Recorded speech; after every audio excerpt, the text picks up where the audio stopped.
இருக்காங்க. ஏன் கடவுள் என்னை தண்டிக்கவும் என்னை கஷ்டப்படுத்தி குற்றம் கண்டுபிடிக்கிறதுக்காக தான் இருக்காரா? ஏன்னா எத்தனையோ பேர் நான் ஏதாவது தப்பு செஞ்சோன்னே சாமி உன் கண்ணை குத்திரும், கையை உடச்சிரும், காலை உடச்சிரும்ன்றாங்க. பயமாக இருக்குங்க. என்ன தாங்க ஆன்சர் அப்படின்னு யோசிக்கிறீங்களா?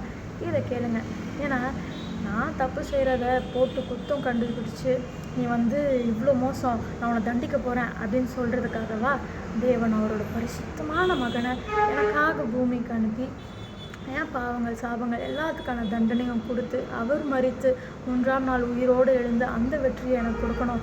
யோசிங்களேன். அவ்வளோ அன்பு இருந்தால் தானே அது எல்லாத்தையும் செய்ய முடியும். ஏன்னா 1 யோவான் 4:8 எழுதப்பட்டிருக்கு, காட் இஸ் லவ். அவர் தாங்க அன்பு. அவர் தண்டிக்கிறவர் இல்லைங்க, அவர் எனக்காக அன்பை கொடுக்குறவர். அப்போது நீங்கள் அந்த அன்பின் விடுதலைக்குள்ளே வாங்க, சந்தோஷமாக இருங்க. அப்போது நான் எவ்வளோ பாவம் வேணால் செஞ்சுக்கலாமா, எனக்கு தண்டனை இல்லையான்னு யோசிக்கிறீங்களா? அதுக்கான ஆன்சரை நீங்கள் அடுத்த வீடியோவில் எக்ஸ்பெக்ட் பண்ணுங்கள். God bless you.